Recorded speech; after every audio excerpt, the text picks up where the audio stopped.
ಸಮಯದಲ್ಲಿ ಅಕ್ಷತಾ ಅವರಿದ್ದಾರ? ಅಕ್ಷತಾ ರಾವ್,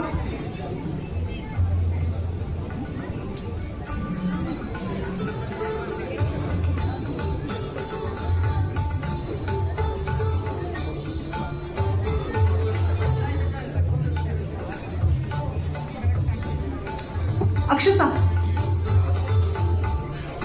ಬಸವನ ಜ್ಯೋತಿ ಬೆಳಗ್ತಾ ಇದೆ ಒಂದ್ ಕಡೆ, ಇಲ್ಲ ಇನ್ನೊಂದ್ ಕಡೆಯಲ್ಲಿ ಬಸವನ ಜ್ಯೋತಿಯ ಬೆಳಗಿನ ಹಾಡನ್ನ ನಾವು ಅಕ್ಷತಾ ರಾವ್ ಅವರ ಮೂಲಕ ಕೇಳೋಣ. ಯುಎಇಯ ಖ್ಯಾತ ಗಾಯಕಿ ಅಕ್ಷತಾ ರಾವ್.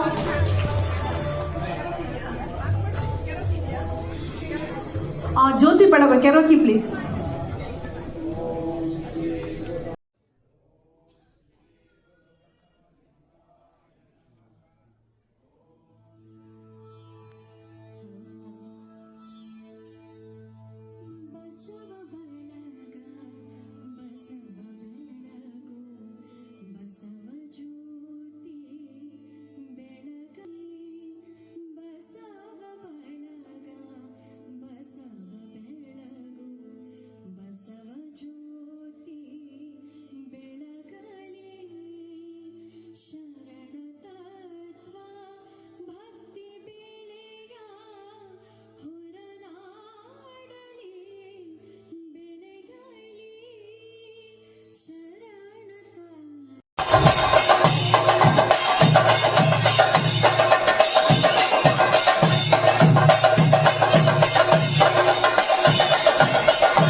ಓಂ ಶ್ರೀ ಗುರು ಬಸವಲಿಂಗಾಯ ನಮಃ. ಭಕ್ತಿ ಭಂಡಾರಿ, ಕಾಯಕ ಯೋಗಿ, ಮಹಾಮಾನವತವಾದಿ ಅಪ್ಪ ಬಸವಣ್ಣನವರನ್ನ ಹಾಗೂ ಶರಣರನ್ನ ಮನದಲ್ಲಿ ಸ್ಮರಣೆ ಮಾಡಿಕೊಂಡು ವೇದಿಕೆ ಮೇಲೆ ಆಶೀನರಾಗಿರ್ತಕ್ಕಂತಹ ತುಮಕೂರು ಸಿದ್ಧಗಂಗೆಯ ಪರಮ ಪೂಜ್ಯರ ಪಾದಾರವಿಂದಗಳಲ್ಲಿ ಸಾಷ್ಟಾಂಗ ಪ್ರಣಾಮಗಳನ್ನು ಸಲ್ಲಿಸಿ, ವಿರಾಜಪೇಟೆಯ ಪೂಜ್ಯರಲ್ಲಿ ಶರಣಾರ್ಥಿಗಳನ್ನು ಸಲ್ಲಿಸಿ, ವೇದಿಕೆ ಮುಂಭಾಗದಲ್ಲಿ ಆಶೀನರಾಗಿರ್ತಕ್ಕಂಥ ಪೂಜ್ಯರಲ್ಲಿ ಶರಣಾರ್ಥಿಗಳನ್ನು ಸಲ್ಲಿಸಿ, ವೇದಿಕೆ ಮೇಲೆ ಆಶೀನರಾಗಿರ್ತಕ್ಕಂಥ ಮಾಜಿ ಕೇಂದ್ರ ಸಚಿವರಾದಂಥ ಭಗವಂತ ಖೂಬಾ ಅವರೇ, ಈ ಬಸವ ಸಮಿತಿಯ ಅಧ್ಯಕ್ಷರಾದಂಥ ವೀರೇಶ್ ಪಾಟೀಲ್ ಅವರೇ, ಈ ಸಂಸ್ಥೆಯ ಸಿಇಒ ಆದಂಥ ನಾಯ್ಕ ಅವರೇ, ವೇದಿಕೆ ಮುಂಭಾಗದಲ್ಲಿ ಆಶೀನರಾಗಿರ್ತಕ್ಕಂಥ ಎಲ್ಲ ಸದ್ಭಕ್ತರೇ, ಶರಣರೇ, ಎಲ್ಲರಿಗೂ ಶರಣಾರ್ಥಿಗಳು. ಇವತ್ತಿನ ದಿನ ಬಹಳ ವಿಶೇಷವಾದಂಥದ್ದು. ದುಬೈನಲ್ಲಿರುವಂತಹ ಬಸವ ಸಮಿತಿಯಿಂದ ಬಸವ ಜಯಂತಿ ಕಾರ್ಯಕ್ರಮ. 18ನೇ ಬಸವ ಜಯಂತಿ ಕಾರ್ಯಕ್ರಮ UAEದಲ್ಲಿ ದುಬೈನಲ್ಲಿ ಇವತ್ತು 18ನೇ ತಾರೀಕು. ಬಹಳ ಕಾಕತಾಳೀಯವಾಗಿ ಈ 18 ಅನ್ನೋದು ಕೂಡ ತಮಗೆಲ್ಲರಿಗೂ ಗೊತ್ತಿದೆ. ಇದೊಂದು ಬಹಳ ಒಂದು ಪವಿತ್ರವಾದಂಥ ಒಂದು ಭಾರತೀಯ ಸಂಸ್ಕೃತಿಯಲ್ಲಿ ಸಂಖ್ಯೆ. ಹೀಗಾಗಿ ತಾವೆಲ್ಲರೂ ಇವತ್ತು ಸೇರಿ ಈ ಬಸವ ಜಯಂತಿಯನ್ನು ಹೊರನಾಡ ಕನ್ನಡಿಗರು ಇಲ್ಲಿ ನಾವೆಲ್ಲೋ ಹೊರಗೆ ಬಂದಿದ್ದೀವಿ ಅಂತ ಅನ್ನಿಸ್ತಾನೆ ಇಲ್ಲ. ನಿಮ್ಮನ್ನೆಲ್ಲ ನೋಡಿದರೆ ನಾವೆಲ್ಲೋ ಭಾರತದಲ್ಲೇ ಇದ್ದೇವೆ, ಕರ್ನಾಟಕದಲ್ಲೇ ಇದ್ದೇವೆ ಅನ್ನೋ ಥರ ಭಾವನೆ ಬರ್ತಾ ಇದೆ. ಹಾಗಾಗಿ ಮೊದಲನೇದಾಗಿ ನನ್ನನ್ನು ಇಂಥ ಒಂದು ಅಪ್ಯಾಯಮಾನವಾದಂಥ ಕಾರ್ಯಕ್ರಮದಲ್ಲಿ ಭಾಗವಹಿಸಲಿಕ್ಕೆ ಅವಕಾಶ ಮಾಡಿಕೊಟ್ಟಿರ್ತಕ್ಕಂಥ ಬಸವ ಸಮಿತಿಯ ಎಲ್ಲ ಸದಸ್ಯರಿಗೂ, ವಿಶೇಷವಾಗಿ ವೀರೇಶ್ ಪಾಟೀಲ್ರಿಗೂ ನಾನು ಅಭಿನಂದನೆಗಳನ್ನು ಸಲ್ಲಿಸ್ತೇನೆ. ನಾನು ಹೀಗೆ ಯೋಚನೆ ಮಾಡ್ತಾ ಇದ್ದೆ, ನಾನು 23 ವರ್ಷ ರಾಮಕೃಷ್ಣ ಮಿಷನ್ ಅಲ್ಲಿ ಇದ್ದವನು. ನನ್ನನ್ನು ಯಾಕೆ ನಡೆಸೋಶಿಗೆ ಕರ್ಕೊಂಡು ಹೋದ್ರು? ಮೂಲತಃ ನಾನು ಲಿಂಗಾಯತನೇ, ಆದರೆ ವಿವೇಕಾನಂದರ ಚಿಂತನೆಗಳಿಂದ ಪ್ರಭಾವಿತನಾದವು ಮತ್ತು ಬಸವಣ್ಣವರ ಕಾಯಕ ಸಿದ್ಧಾಂತ, ಕಾಯಕವೇ ಕೈಲಾಸ, ಈ ವಾಕ್ಯ ಮತ್ತು ವಿವೇಕಾನಂದರ ಕರ್ಮಯೋಗದ ಸಿದ್ಧಾಂತದಿಂದ ನನ್ನ ವ್ಯಕ್ತಿತ್ವ ರೂಪುಗೊಂಡಂಥದ್ದು. ಮುಂದೆ ನಿಡಸೋಶಿಯ ಪರಮಪೂಜ್ಯರು, ಹಿರಿಯ ಪರಮಪೂಜ್ಯರು ಅದನ್ನೆಲ್ಲ ನೋಡಿ ನನ್ನನ್ನು ನಿಡಸೋಶಿಗೆ ಆಹ್ವಾನಿಸಿದಾಗ ನಾನು ಒಂದು ಮಾತು ಹೇಳಿದೆ ಅವರಿಗೆ, ನೋಡಿ ಸ್ವಾಮೀಜಿ, ನನಗೆ ಈ ನಾನು ಬೆಳೆದ ಪರಂಪರೆ ರಾಮಕೃಷ್ಣ ಮಿಷನ್ ಮತ್ತು ನೀವು ನನ್ನನ್ನು ಒಂದು ಲಿಂಗಾಯತ ಮಠಕ್ಕೆ ಕರ್ಕೊಂಡು ಹೋಗ್ತಾ ಇದ್ದೀರಾ, ಇದು ಬೇರೆ ಅಂತ ಹೇಳಿದೆ. ಅವ್ರು ಒಂದೇ ಮಾತು ಹೇಳಿದ್ರು ನನಗೆ, ಇಲ್ಲ ನೀನು ತಪ್ಪು ತಿಳ್ಕೊಂಡಿದ್ಯಾ, ಬೇರೆ ಅಲ್ಲ ಇದು. ವಿವೇಕಾನಂದ 19ನೇ ಶತಮಾನದಲ್ಲಿ ಯಾವುದೇ ವಿಷಯವನ್ನು ಕರ್ಮಯೋಗ ಅಂತ ಹೇಳಿದ್ರು, ಬಸವಣ್ಣ 12ನೇ ಶತಮಾನದಲ್ಲಿ ಕಾಯಕ ಸಿದ್ಧಾಂತವನ್ನು ಪ್ರತಿಪಾದನೆ ಮಾಡಿದವರು. ಲಿಂಗಾಯತ ಧರ್ಮ ಅಂತ ಹೇಳಿದ್ರೆ ಅದರ ಸಿದ್ಧಾಂತ ಏನು ಅಂದ್ರೆ ಕಾಯಕ ಸಿದ್ಧಾಂತ. ಹೀಗಾಗಿ ಇವೆರಡೂ ಬೇರೆ ಅಲ್ಲ. ನಾನು ಏನ್ ಮಾಡಿದ್ರೆ ಪ್ರಾಕ್ಟಿಕಲ್ ಆಗಿ ಮಾಡಿದ್ಯಾ, ನೀನು ಇಲ್ಲಿ ಬಂದು ನೀನು ಜವಾಬ್ದಾರಿ ತಗೊಳ್ಬೇಕು. ಈ ಭಾಗದಲ್ಲಿ ನಾನು ವಿಶೇಷವಾಗಿ ಮಂಗಳೂರಿನಲ್ಲಿ ಮಾಡಿದವನು. ಇವತ್ತು ಮಂಗಳೂರವರು ಇಲ್ಲಿ ಸ್ವಲ್ಪ ಜನ ಕೂತಿದ್ದಾರೆ, ವಿಶೇಷವಾಗಿ ನಮ್ಮ ಲೋಕೇಶ್ ಕೋತರನವರೆಲ್ಲ ಇದ್ದಾರೆ ಮಂಗಳೂರಿನವರು. ಇವರೆಲ್ಲ ಸಂಪರ್ಕ ಮಾಡಿದ್ದು ಹೇಗೆ ಅಂದ್ರೆ ನಾನು ಸ್ವಚ್ಛ ಮಂಗಳೂರು ಕಾರ್ಯಕ್ರಮವನ್ನು ಮಾಡಿದ್ದೆ. ಸುಮಾರು ಒಂದು ಮಂಗಳೂರು ನಗರದಲ್ಲಿ 4,000 ಜನ, ದಕ್ಷಿಣ ಕನ್ನಡ ಉಡುಪಿಯಲ್ಲಿ 7,000 ಜನ, 11,000 ಜನ 5 ವರ್ಷ ಕಾರ್ಯಕ್ರಮ ಮಾಡಿದ್ದೀವಿ ನಾವಲ್ಲಿ. ಹೀಗಾಗಿ ನನಗೆ ಇವತ್ತಿನ ಬಸವಣ್ಣವರ ಒಂದು ತತ್ವ ಅಂತ ಹೇಳಿದ್ರೆ ಅದು ಕಾಯಕ ಸಿದ್ಧಾಂತ. ಬಸವಣ್ಣವರು ತಾವು ಸ್ವತಃ ಕಾಯಕ ಯೋಗಿಗಳು, ಉತ್ತಮ ಆಡಳಿತಗಾರರಾಗಿ, ಉತ್ತಮ ಮಹಾಮಾನವತಾವಾದಿಯಾಗಿ, ಸಮಾನತಾವಾದಿಯಾಗಿ, ಸಾಹಿತಿಯಾಗಿ, ಶರಣರಾಗಿ, ಭಕ್ತಿ ಭಂಡಾರಿಯಾಗಿ ಎಲ್ಲವನ್ನೂ ಒಳಗೊಂಡಂತೆ ನಮಗೆ ಒಬ್ಬ ಆದರ್ಶ ಮಹಾಪುರುಷ ಅಂತ ಯಾರಾದ್ರೂ ಕಾಣ್ತಾ ಇದ್ರೆ ಅವರು ಬಸವಣ್ಣನವರು. ಸುಮಾರು 900,000 ವರ್ಷಗಳ ಹಿಂದೆ ಈ ಮಹಾಪುರುಷ ಕರ್ನಾಟಕದಲ್ಲಿ ಜನಿಸಿ ಒಂದು ದೊಡ್ಡ ಸಂದೇಶವನ್ನು ಜಗತ್ತಿಗೆ ಸಾರಿದ. ಆದರೆ ದುರಾದೃಷ್ಟವಶ ಒಂದು 700-800 ವರ್ಷ ಅದಕ್ಕೆ ಅದು ಸಿಗಬೇಕಂತ ಮೊದಲು 100 ವರ್ಷ ಸಿಕ್ಕಿದೆ. ಆಮೇಲೆ ಬಸವಣ್ಣವರ ಜಯಂತಿ ತಮಗೆ ಗೊತ್ತಿರಬಹುದು, ಸಾರ್ವಜನಿಕವಾಗಿ ಯಾವಾಗ ಆರಂಭ ಆಯಿತು ಅಂದ್ರೆ 1913ರಲ್ಲಿ ದಾವಣಗೆರೆ ವಿರಕ್ತ ಮಠದಲ್ಲಿ ಹರ್ಡೇಕರ್ ಮಂಜಪ್ಪನವರು ಆರಂಭ ಮಾಡಿದರು. ಇಲ್ಲಾಂದ್ರೆ ನಾವು ಎಲ್ಲವನ್ನೂ ಕೂಡ ಹೆಚ್ಚು ಕಡಿಮೆ ಅಷ್ಟು ವಿಜೃಂಭಣೆಯಿಂದ ಇದು ಯಾವುದೂ ಜರುಗುತ್ತಿರಲಿಲ್ಲ. ಆದರೆ ಇವತ್ತಿನ ದಿವಸ ನಾವು ನೋಡಿದರೆ ಕೇವಲ ಕರ್ನಾಟಕ ಅಷ್ಟೇ ಆಗಿ ಇಡೀ ಜಗತ್ತಿನಾದ್ಯಂತ ಬಸವಣ್ಣವರ ಚಿಂತನೆಗಳು ವ್ಯಾಪಿಸ್ತಾ ಇದೆ. ಅದಕ್ಕೆ ಪೂರಕ ಎಂಬಂತೆ ನಮ್ಮ ಕರ್ನಾಟಕ ಸರ್ಕಾರ ಬಸವಣ್ಣವರನ್ನ ಕರ್ನಾಟಕದ ಸಾಂಸ್ಕೃತಿಕ ನಾಯಕ ಅನ್ನುವಂಥದ್ದನ್ನು ಘೋಷಣೆ ಮಾಡಿರೋದನ್ನು ನೋಡಿ ಎಲ್ಲೋ ಮತ್ತೊಂದು ಬಾರಿ ಬಸವಣ್ಣವರ ತತ್ವಗಳಿಗೆ, ಸಿದ್ಧಾಂತಗಳಿಗೆ ಮತ್ತೊಮ್ಮೆ ಇದೊಂದು ಅದನ್ನು ನಾವು ಜನರಿಗೆ ತಿಳಿಸುವಂಥ ಒಂದು ಉತ್ತಮ ಕಾರ್ಯ ನಡೀತಾ ಇದೆ. ಅದಕ್ಕೆ ತಾವೆಲ್ಲ ಇವತ್ತು ಇಲ್ಲಿ ಸೇರಿರೋದೇ ಸಾಕ್ಷಿ. ಮತ್ತು ಈ ವರ್ಷದ ಮೊದಲ ಬಸವ ಜಯಂತಿಯನ್ನು ಪಾರ್ಲಿಮೆಂಟ್ ಆಚರಣೆ ಮಾಡಿರೋದು ಅದಕ್ಕೆ ಒಂದು ಪುಷ್ಟಿ ಕೊಡುವಂಥದ್ದು. ಆ ಹಿನ್ನೆಲೆಯಲ್ಲಿ ನಾವೆಲ್ಲ ಸೇರಿ ಮತ್ತೊಮ್ಮೆ ಬಸವಣ್ಣವ್ರ ಬಗ್ಗೆ ಚಿಂತನೆಗಳನ್ನ ಆರಂಭ ಮಾಡ್ತಾ ಇದ್ದೇವೆ. ಬಸವ ಸಿದ್ಧಾಂತ ಅಂದ್ರೆ ಏನು? ಬಸವ ಸಿದ್ಧಾಂತ ಅಂದ್ರೆ ಕಾಯಕ ಸಿದ್ಧಾಂತ. ತಾವೆಲ್ಲರೂ ಇಲ್ಲಿ ಬಂದಿದ್ದೀರಿ, ಯಾರು ನೀವು ಇಲ್ಲಿ ಕಾಯಕ ಇಲ್ಲದೆ ಇರುವಂಥವ್ರು ಇಲ್ವೇ ಇಲ್ಲ. ಕಾಯಕ ಮಾಡಿದ್ರೆ ಮಾತ್ರವೇ ನಮಗೆ ಉಣ್ಣಲಿಕ್ಕೆ ಹಕ್ಕು, ಬದುಕಲಿಕ್ಕೆ ಹಕ್ಕು ಅನ್ನುವಂಥದ್ದನ್ನ ಬಸವಣ್ಣವರು ಪ್ರತಿಪಾದಿಸಿದವರು. ಆ ಹಿನ್ನೆಲೆಯೊಳಗೆ ಪರಮಪೂಜ್ಯ ನಡೆದಾಡುವ ದೇವರು ಎಂದೇ ಪರಿಗಣಿತರಾದಂತಹ ಪರಮಪೂಜ್ಯ ಸಿದ್ಧಗಂಗೆಯ ಶತಾಯುಷಿಗಳಾದಂಥ ಪರಮಪೂಜ್ಯ ಹಿರಿಯ ಶ್ರೀಗಳು ಕಾಯಕಕ್ಕೆ ಅವರೊಂದು ಪರ್ಯಾಯ ಪದ ಅನ್ನೋರ ತರ ಬಾಳಿ ಬದುಕಿದವರು. ಅವರು ಮನಸ್ಸು ಮಾಡಿದ್ರೆ ತಪಸ್ಸು ಮಾಡಿಕೊಂಡು ಇರ್ಬೋದಾಗಿತ್ತು, ಅದರಲ್ಲೇ ನಿರತನಾಗಿರ್ಬೋದಾಗಿತ್ತು. ಆದರೆ ಬಸವಣ್ಣವರು ಹೇಳಿದಂತ ಈ ಸಮಾಜಕ್ಕಾಗಿ ನಾವೇನಾದರೂ ಮಾಡಬೇಕು ಅನ್ನೋ ಹಿನ್ನೆಲೆಯಲ್ಲಿ ಲಕ್ಷಾಂತರ ಜನ ವಿದ್ಯಾರ್ಥಿಗಳನ್ನ ರೂಪುಗೊಳಿಸಿ ಅವ್ರ ಕಾಲ ಮೇಲೆ ಅವ್ರು ನಿಂತ್ಕೊಳ್ಳೋಕೆ ಮಾಡಿದಂಥ ಅವರು ನಮಗೆಲ್ಲರಿಗೂ ಆದರ್ಶಪ್ರಾಯರಾದವರು ಅಂತ ಮಠದ ಅವರ ಕರಕಮಲ ಸಂಜಾತರಂಥ ಪರಮಪೂಜ್ಯ ಶ್ರೀಗಳನ್ನ ಇವತ್ತು ಈ ಕಾರ್ಯಕ್ರಮ ಕಳಿಸಿದ್ದು ನನಗಂತೂ ತುಂಬಾನೇ ಸಂತೋಷ ಆಗಿದೆ. ಹಾಗಾಗಿ ಇವತ್ತಿನ ದಿನ ನಾವು ಕಾಯಕವನ್ನ ಹೇಗೆ ಮಾಡಬೇಕು, ಯಾವ ದೃಷ್ಟಿಕೋನದಲ್ಲಿ ಕಾಯಕ ಮಾಡಬೇಕು, ನಾವೆಲ್ಲರೂ ಕೆಲಸ ಮಾಡ್ತೀವಿ, ಅದ್ರ ದೃಷ್ಟಿಕೋನ ಬಹಳ ಮುಖ್ಯ.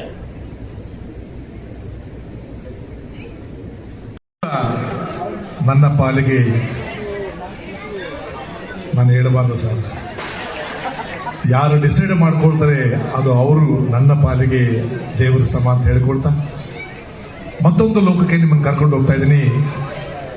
ಇವತ್ತು ನಾನು ಬಂದು ನಿಂತ್ಕೊಳ್ಳೋದಕ್ಕೆ ಕಾರಣೀಭೂತರು ನಮ್ಮ ಚಂದ್ರಶೇಖರ್ ಲಿಂಗದಳ್ಳಿ ಅವರು, ಹಾಗೆ ನಮ್ಮ ಮೋಹನ್ ಅವರು, ಅನೇಕ ನನ್ನ ಸ್ನೇಹಿತರು ಬಹಳಷ್ಟು ಪ್ರೀತಿಯಿಂದ ಕರೆಸಿಕೊಂಡಿದ್ದಾರೆ. ಹಾಗೆ ನಮ್ಮ ಬಸವ ಸಮಿತಿಯ ಅಧ್ಯಕ್ಷರಾದಂತಹ ವೀರೇಶ್ ಪಾಟೀಲ್ ಅವರಿಗೆ ಒಂದು ಜೋರಾದ ಚಪ್ಪಾಳೆ ನಿಮ್ಮಿಂದ ಬರಬೇಕಂತ ವಿನಂತಿಯನ್ನು ಸಂದರ್ಭದಲ್ಲಿ ಮಾಡಿಕೊಳ್ತಾ, ಯಾರೆಲ್ಲ ಚಪ್ಪಾಳೆ ತಡ್ತಾ ಇದ್ದಾರೆ ಅದು ನಿಜವಾದ ಕನ್ನಡಿಗರ ತಾಕತ್ತು. ಇಲ್ಲಿ ಉತ್ತರ ಕರ್ನಾಟಕದವರು ಮಂದಿ ಎಷ್ಟು ಮಂದಿ ಇದ್ರೆ ಕೈ ಎತ್ತಿರೋ ಒಂದ್ಸಲ ನೋಡೋಣ. ಹೊಸರು ನೀವಾದಿರಿ, ಇಲ್ಲಿ ಉತ್ಸುಳೆ ಮಗನಂದ್ರೆ ಏನು ಪರವಾಗಿಲ್ಲ ಹೇಳ್ತೀನಿ. ಎಲ್ಲಿ ಸಂತೋಷ ಇರುತ್ತೆ ಅಲ್ಲಿ ಉತ್ತರ ಕರ್ನಾಟಕ ಮಂದಿ ಇದ್ದ ಇರ್ತಾರೆ, ಸತ್ಯ. ಅದಕ್ಕೆ ಜಗತ್ತಿನ ಎಲ್ಲಾ ಮೂಲೆಗೆ ಹೋದ್ರು ಉತ್ತರ ಕರ್ನಾಟಕ ಮಂದಿ ಸಿಗ್ತಾರೆ, ಒಂದು ಕಡೆ ಬಿಟ್ಟು. ಹೌದಾ ಹುಲಿಯ ಇಂಥ ಫಿಗರ್ ಸಿಗಬೇಕ್ರೆ ನಮಗೆ. ಹಿಂಗಿದ್ರೆ ಚಂದ್ರ ಇದೆ. ಸುಮ್ಮನೆ ಸಪ್ರಿ ಮೋರೆ ಹಾಕೊಂಡು ಕೂತ್ಕೊಂಡಿದ್ರೆ ಇದು ಕಾರ್ಯಕ್ರಮ ಚಲೋ ಆಗೋದಿಲ್ಲ. ಯಾರು ನಗನಗತೆ ಇರ್ತಾರೆ ಅವರು ನನ್ನ ಪಾಲಿಗೆ ಸದಾನಂದ ಗೌಡರಿದ್ದಾರೆ. ಯಾರು ಮುಖ ಗಂಟಾಕಿರ್ತಾರೆ ಅವರು ನನ್ನ ಪಾಲಿಗೆ ನಾನು ಹೇಳಲ್ಲ, ನೀವೇ ಡಿಸೈಡ್ ಮಾಡ್ಕೋಬೇಕು ಯಾರು ಅಂತ ಹೇಳ್ತಾ, ಬಹಳಷ್ಟು ಸಂಭ್ರಮ ಸಡಗರದಿಂದ ತುಂಬಿರುವಂತಹ ಈ ಬಸವ ಸಮಿತಿಯ ಈ ಕಾರ್ಯಕ್ರಮ ನಿಜಕ್ಕೂ ಕೂಡ ಅರ್ಥಪೂರ್ಣವಾದಂಥ ಕಾರ್ಯಕ್ರಮ. ಕಳೆದ ಸಾರಿನೂ ಕೂಡ ನಮ್ಮ ದುಬೈ ಕನ್ನಡ ಸಂಘದವರು ಕೂಡ 10 ವರ್ಷಗಳ ಹಿಂದೆ ನಾನು ಈ ವೇದಿಕೆಯಲ್ಲಿ ಕಾರ್ಯಕ್ರಮ ಬಂದಿದ್ದೆ. ಅದಾದ ನಂತರದಲ್ಲಿ ಕೂಡ MP ರವೀಂದ್ರ ಅವರು ಒಂದು ಕಾರ್ಯಕ್ರಮ ನಡೆಸಿಕೊಟ್ರು. ಆ ಸಂದರ್ಭದಲ್ಲಿ ಬಂದಿದ್ದೆ, ಬಟ್ ನಾನು ಕಾರ್ಯಕ್ರಮ ಮಾಡಿರಲಿಲ್ಲ. ಬಟ್ ಈ ಪರ್ಟಿಕ್ಯುಲರ್ ಆಗಿ ನಾನು ಕರೆಸ್ಕೊಂಡಿರ್ತಕ್ಕಂಥದ್ದು ಬಹಳ ವಿಶೇಷವಾಗಿರುವಂಥದ್ದು. ನಿಮ್ಮೆಲ್ಲರಿಗೆ ಮಗದೊಮ್ಮೆ ಬಸವ ಜಯಂತಿಯ ಆರ್ಥಿಕ ಶುಭಾಶಯಗಳನ್ನ ಈ ಸಂದರ್ಭದಲ್ಲಿ ನಿಮ್ಮ ಚಪ್ಪಾಳೆ ಮಧ್ಯದಲ್ಲಿ ತಮ್ಮೆಲ್ಲರಿಗೂ ಸುಸ್ವಾಗತ ಬಯಸ್ತಾ ಒಂದು ಗೀತೆಯ ವೇದಿಕೆ ಮೇಲೆ ತರ್ತೇನೆ. ಈ ಹಾಡು ಮುಗಿಯವರಿಗೆ ಯಾರು ಚಪ್ಪಾಳೆ ಕೊಡ್ತಾರೆ ಅವರು ನಿಜವಾದ ಯಾಕೆ ನಗ್ತಾರೆ ನನಗೆ ಅರ್ಥ ಆಗುತ್ತಿಲ್ಲ. ಕೇಳಿಸ್ಕೊಳ್ಳಿ. ನುಡಿದರೆ ಮಾಣಿಕ್ಯದ ದೀಪ್ತಿಯಂತಿರಬೇಕು, ನುಡಿದರೆ ಸ್ಫಟಿಕದ ಶಲಾಕೆಯಂತಿರಬೇಕು, ನುಡಿದರೆ ಲಿಂಗ ಮೆಚ್ಚಿ ಅಹುದಹುದೆನಬೇಕು, ನುಡಿಯೊಳಗಾಡಿ ನಡೆಯದಿದ್ದಡೆ ಎಂತೊಲಿವೆನಯ್ಯ ನಮ್ಮ ಕೂಡಲ ಸಂಗಮ ದೇವ. ಅವಾಚ್ಯಾತ್ಮ ಸ್ವರೂಪಾಯ ಶಿವಭಾವ ಪ್ರಧಾಯಿನೆ ನಮ ಸದ್ಗುರುನಾಥಾಯ ಷಟ್ಸ್ಥಲ ಬ್ರಹ್ಮಮೂರ್ತಿಯೇ ನಮಃ. ಓಂ ಶಾಂತಿ ಶಾಂತಿ ಶಾಂತಿ.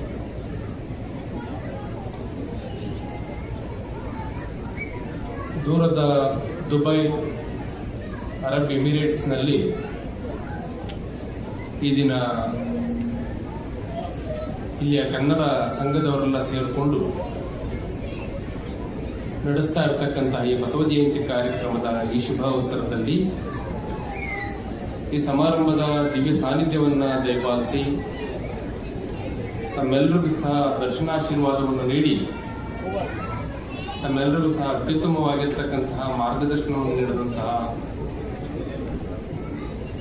ಸಿದ್ಧಗಂಗಾ ಗುರು ಪರಂಪರೆಯ ನಡೆದಾಡುವ ದೇವರೇ ಆಗಿ ಜಗತ್ತಿನೆಲ್ಲರ ಪ್ರಸಿದ್ಧಿಯನ್ನು ಪಡೆದಂತಹ ಶಿವಕುಮಾರ ಮಹಾಶಿವಗಳವರ ಕರಕಮಲ ಸಂಜಾತರು ಈ ದಿವಸದ ದಿವ್ಯ ಸಾನ್ನಿಧ್ಯವನ್ನು ದಯಪಾಲಿಸಿರ್ತಕ್ಕಂತಹ ಸಿದ್ಧಲಿಂಗ ಮಹಾಸ್ವಾಮಿಗಳವರ ಅಡಿದಾವರಿಗಳಲ್ಲಿ ಶಿರಸ ಪ್ರಣಾಮಗಳನ್ನು ಸಲ್ಲಿಸಿ ಈ ಕಾರ್ಯಕ್ರಮದಲ್ಲಿ ತಮ್ಮ ಸಮ್ಮುಖವನ್ನು ವಹಿಸಿಕೊಂಡು ತಮಗೆಲ್ಲರಿಗೂ ಸಹ ದರ್ಶನಾಶೀರ್ವಾದವನ್ನು ನೀಡಿದಂತಹ ನಿರಸೋಸಿಯ ಪೂಜ್ಯ ನಿಜಲಿಂಗೇಶ್ವರ ಮಹಾಸ್ವಾಮೀಜಿಯವರ ಅಡಿದಾವರಿಗಳಲ್ಲಿ ಕೊಡಮಟ್ಟು ಈ ಕಾರ್ಯಕ್ರಮದಲ್ಲಿ ನಮ್ಮೊಂದಿಗೆ ದಯಮಾಡಿಸಿರ್ತಕ್ಕಂತಹ ಗುರುಣದೇವರ ಮಠದ ಮತ್ತು ಬೇವೂರು ಮಠದ ಪೂಜ್ಯರಲ್ಲಿ ಪ್ರಣಾಮಗಳನ್ನು ಸಲ್ಲಿಸಿ ಈ ಒಂದು ಕಾರ್ಯಕ್ರಮಕ್ಕೆ ಕಾರಣೀಕರ್ತರಾಗಿರತಕ್ಕಂತಹ ವೀರೇಶ್ ಪಾಟೀಲ್ ರವರೇ ಮತ್ತು ವೇದಿಕೆಯಲ್ಲಿ ಉಪಸ್ಥಿತರಿರತಕ್ಕಂತಹ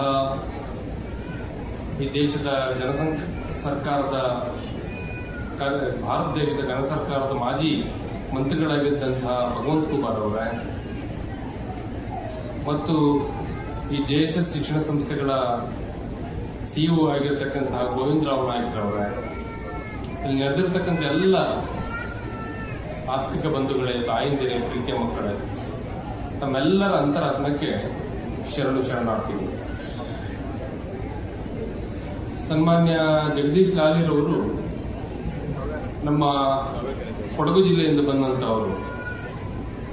ಅತ್ಯಂತ ಪ್ರೀತಿಯಿಂದ ನೀವು ಬಂದು ಒಂದು 5 ನಿಮಿಷ ಮಾತನಾಡಬೇಕು ಅನ್ನುವಂತಹ ಮಾತುಗಳನ್ನು ಕೇಳಿಕೊಂಡು ಬಹಳ ಸಂತೋಷವಾಗಿ ಈ ಕಾರ್ಯಕ್ರಮವನ್ನ ಆಗಲಿಂದಲೂ ಸಹ ಅನುಭವಿಸ್ತಾ ಬಂದಿದ್ದೇವೆ. ಮಾತನಾಡಿದಂತಹ ಪೂಜ್ಯರು ಬಸವಣ್ಣನವರ ಬದುಕಿನ ಎಲ್ಲ ಮಜಲುಗಳನ್ನು ಸಹ ತಮಗೆ ತೆಗೆದಿಟ್ಟಿದ್ದಾರೆ. ಯಾತಕ್ಕೆ ಅಂತ ಹೇಳಿದ್ರೆ, ಹೇಗೆ ಬಸವಣ್ಣನವರು ತಮ್ಮ ಬದುಕನ್ನ ನಡೆಸಿದ್ರು ಅದೇ ಪ್ರಕಾರದ ಬದುಕಿನಲ್ಲಿ ಆ ರೀತಿಯಾಗಿರ್ತಕ್ಕಂತಹ ಆ ಪ್ರಭೆಯಲ್ಲಿಯೇ ತಮ್ಮ ಜೀವನವನ್ನು ರೂಪಿಸಿಕೊಂಡಂತಹ ಶಿವಕುಮಾರ ಮಹಾಶಿವಗಳವರ ಒಂದು ಕೃಪಾ ಕಾರುಣ್ಯಕ್ಕೆ ಒಳಗಾದಂತಹ ಪೂಜ್ಯರು ಆ ಎಲ್ಲ ತತ್ವಗಳನ್ನು ಸಹ ತನ್ನೊಳಗಡೆ ಅದನ್ನು ಒದಗಿಸಿಕೊಂಡಿದ್ದಾರೆ. ನಾವೆಲ್ಲ ಸಹ ವಿಶೇಷವಾಗಿ ಭಾರತ ದೇಶದಲ್ಲಿ, ಭಾರತ ಖಂಡದಲ್ಲಿ ನಾವು ಶ್ರೇಷ್ಠ ಸಂತರ ಸಾಲನ್ನು ತೆಗೆದುಕೊಂಡಂತಹ ಸಂದರ್ಭದಲ್ಲಿ 19ನೇ ಶತಮಾನದ ಅಂತ್ಯಭಾಗದಲ್ಲಿ ರಾಮಕೃಷ್ಣ ಪರಮಹಂಸರನ್ನು ತೆಗೆದುಕೊಳ್ತೇವೆ. ರಾಮಕೃಷ್ಣ ಪರಮಹಂಸರನ್ನ ವಿವೇಕಾನಂದರು ಭೇಟಿಯಾದಂತಹ ಸಂದರ್ಭದ ಒಂದು ಘಟನೆ, ಬಹುಶಃ ಎಲ್ಲರೂ ಸಹ ರಾಮಕೃಷ್ಣರ ಇತಿಹಾಸವನ್ನ, ವಿವೇಕಾನಂದರ ಇತಿಹಾಸವನ್ನು ಓದಂತವರು ಎಲ್ರಿಗೂ ಗೊತ್ತಿರತಕ್ಕಂಥ ಒಂದೇ ಒಂದು ಸಂಗತಿ ಏನಪ್ಪಾ ಅಂತ ಹೇಳಿದ್ರೆ, ರಾಮಕೃಷ್ಣರನ್ನ ವಿವೇಕಾನಂದರು ಭೇಟಿಯಾದ ಸಂದರ್ಭದಲ್ಲಿ ಮೊದಲು ಕೇಳಿದಂತಹ ಪ್ರಶ್ನೆ, ನೀವು ದೇವರನ್ನು ಕಂಡಿದ್ದೀರಾ ಅನ್ನುವಂತಹ ಮಾತಲ್ಲ. ಬಹುಶಃ 21ನೇ ಶತಮಾನದ ಉತ್ತರಾರ್ಧದಲ್ಲಿ ಅಥವಾ ಮಧ್ಯಭಾಗದಲ್ಲಿ ಇದೇ ಪ್ರಶ್ನೆಯನ್ನ ಒಬ್ಬರು ಪತ್ರಕರ್ತರು ಪೂಜ್ಯ ಶಿವಕುಮಾರ ಮಹಾಶಿವಗಳವ್ರನ್ನ ಕೇಳ್ತಾರೆ. ಯಾಕೆಂತ ಹೇಳಿದ್ರೆ ಅವ್ರನ್ನ ನಡೆದಾಡುವ ದೇವರು ಅಂತ ಕರೀತಾ ಇರ್ತಾರೆ. ಆ ಸಂದರ್ಭದಲ್ಲಿ ಅವ್ರನ್ನೂ ಕೇಳ್ತಾರೆ, ನೀವು ದೇವರನ್ನ ಕಂಡಿದ್ದೀರಾ ಅಂತ ಕೇಳ್ತಾರೆ. ಕಂಡಿದ್ದೇನೆ ಅಂತ ಹೇಳ್ತಾರೆ, ನೋಡಿದ್ದೇನೆ ಅಂತ ಹೇಳ್ತಾರೆ. ಎಲ್ಲಿ ನೋಡಿದಿರಿ ಅಂತ ಹೇಳಿದಾಗ, ಅಲ್ಲಿ ಆ ಪ್ರಾರ್ಥನಾ ಸಂದರ್ಭದಲ್ಲಿ ಕೂಡಿದಂತಹ 10,000 ವಿದ್ಯಾರ್ಥಿಗಳನ್ನು ತೋರಿಸಿ ಅವರ ಅಂತರಂಗದಲ್ಲಿ, ಅವರ ಹೃದಯದಲ್ಲಿ ದೇವರನ್ನ ಕಂಡಿದ್ದೇವೆ ನಾವು ಅಂತ ಹೇಳ್ತಾರೆ. ಅಂತಹ ಒಂದು ಶ್ರೇಷ್ಠ ಪರಂಪರೆ ಯತಿವರ್ಯರ ಒಂದು ದಿವ್ಯ ಸಾನ್ನಿಧ್ಯದಲ್ಲಿ ಇವತ್ತಿಲ್ಲಿ ಬಸವ ಜಯಂತಿ ಕಾರ್ಯಕ್ರಮ ನಡೀತಾ ಇದೆ. ಪೂಜ್ಯರು ಮಾತನಾಡಿದಂತಹ ಸಂದರ್ಭದಲ್ಲಿ ಬಸವಣ್ಣನವರ ಸಂದೇಶವನ್ನು ಸಂಪೂರ್ಣವಾಗಿ ತಮಗೆ ಮನವರಿಕೆ ಮಾಡಿಕೊಟ್ಟಿದ್ದಾರೆ.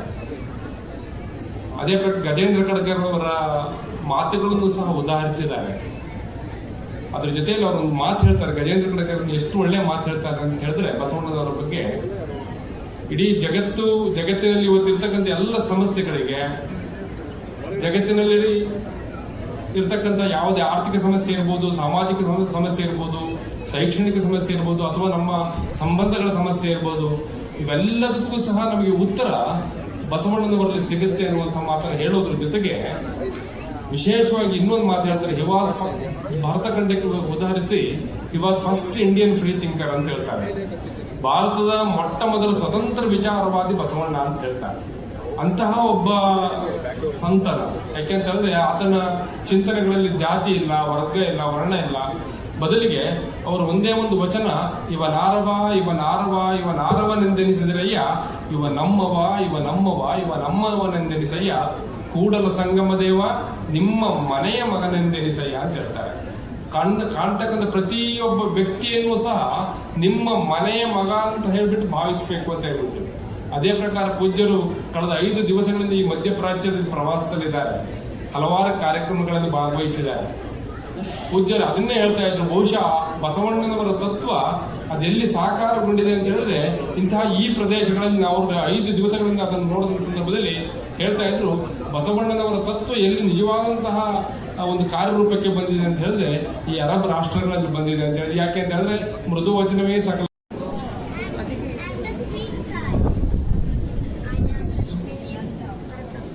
ಬುದ್ಧಿ ಉಡಿತಡಿಯ ಅಕ್ಕ ಮಹಾದೇವರು ಆಗಮಿಸಿದ್ದಾರೆ. ಮಾಚದೇವರೇ, ಮಹಾದೇವಿ ಅಕ್ಕನವರನ್ನು ಮರ್ಯಾದೆಯಿಂದ ಸಭೆಗೆ ಕರೆತನ್ನಿ.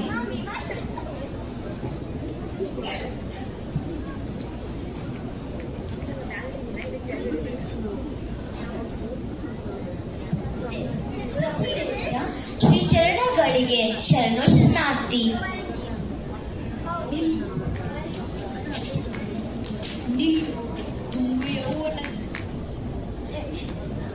ನಿಲ್ಲು ಯೌವನದ ಸತಿ ನೀನು ಇತ್ತಲೇಕೆ ಬಂದೆಯವ್ವ? ಸತಿ ಅಂದರೆ ಮುನಿಯವರು ನಮ್ಮ ಶರಣರು. ನಿನ್ನ ಪತಿ ಹೆಸರು ಹೇಳುವುದಾದರೆ ಬಂದು ಕುಳ್ಳಿರು, ಇಲ್ಲವಾದರೆ ತೆರಳು ತಾಯೇ. ಹರನೇ ಗಂಡನಾಗಬೇಕೆಂದು ಅನಂತ ಕಾಲ ತಪ್ಪಿಸಿದೆ ನೋಡ. ಎನ್ನ ಜನ್ಮ ಜನ್ಮಾಂತರದ ಬಯಕೆ ಆ ಶಿವನೇ ಗಂಡನಾಗಬೇಕೆನ್ನುವುದು. ಅದು ಈ ಜನ್ಮದಲ್ಲಿ ಸಿದ್ಧಿಸಲಿ. ಗುರು ನನ್ನನ್ನು ಚೆನ್ನಮಲ್ಲಿಕಾರ್ಜುನಿಗೆ ವಿವಾಹ ಮಾಡಿಕೊಟ್ಟಿದ್ದಾನೆ. ಗುರುವೇ ತೆತ್ತಿಗನಾದ, ಲಿಂಗವೇ ಮಧುವಣಿಗನಾದ, ನಾನು ಮಧುವಣಗಿತ್ತಿಯಾದನೆ. ಈ ಭುವನವೆಲ್ಲವ ಅರಿಯಲು ಅಸಂಖ್ಯಾತ ತಾಯಿ ತಂದೆಗಳು ಕೊಟ್ಟಿರುವ ಪ್ರಭುವಿನ ಮನೆಗೆ ಸಾದೃಶವೊಬ್ಬವರನ್ನೂ ನೋಡಿ. ಇದುವೇ ಕಾರಣ ಚೆನ್ನಮಲ್ಲಿಕಾರ್ಜುನನೇ ಗಂಡನಿಗೆ, ಮಿಕ್ಕಿನ ಲೋಕದ ಗಂಡಸನಿಗೆ ಸಂಬಂಧವಿಲ್ಲಯ್ಯ ಪ್ರಭುವೇ. ಈ ಮಾತಿನ ಚಮತ್ಕಾರ ಶರಣರ ಮುಂದೆ ನಡೆಯೋದಿಲ್ಲ. ಈ ನಿನ್ನ ಚರಿತ್ರೆಯನ್ನು ಲೋಕ ತಿಳಿಯದೆಂದು ಭಾವಿಸಬೇಡ. ಇದು ಎಲ್ಲರಿಗೂ ತಿಳಿದಿದೆ. ಮದುವೆಯಾದ ಕೌಶಿಕನ ಮೇಲೆ ತಪ್ಪನ್ನು ಹೊರಿಸಿ ಅರಮನೆಯನ್ನು ಬಿಟ್ಟು ನಿರ್ವಾಣವಾಗಿ ಹೊರಟು ಬಂದಿರುವೆ. ಪತಿಯ ಮೇಲೆ ತಪ್ಪನ್ನು ಹೊರಿಸಿ ಬರುವ ಸತ್ಯ ಧರ್ಮವನ್ನು ನಮ್ಮ ಶರಣರು ಮೆಚ್ಚುವುದಿಲ್ಲ. ನನ್ನ ಮದುವೆಯ ವಿಷಯವನ್ನು ಪ್ರಪಂಚ ಹೇಗಾದರೂ ತಿಳಿದುಕೊಳ್ಳಲಿ. ನಾನು ಮೊದಲಿನಿಂದಲೂ ಚೆನ್ನಮಲ್ಲಿಕಾರ್ಜುನಿಗೆ ಮೀಸಲು ಹೆಣ್ಣು. ಸಾವು ಕೇಳುವ ಗಂಡಂದಿರನ್ನು ಎಂದೂ ಬಯಸಿದವಳಲ್ಲ. ಸೀಮೆ ಇಲ್ಲದಂತೆ ಸೀಮಾ ಚಲುವನಿಗೆ ಮಾತ್ರ ನಾನು ಒಲಿದವಳು.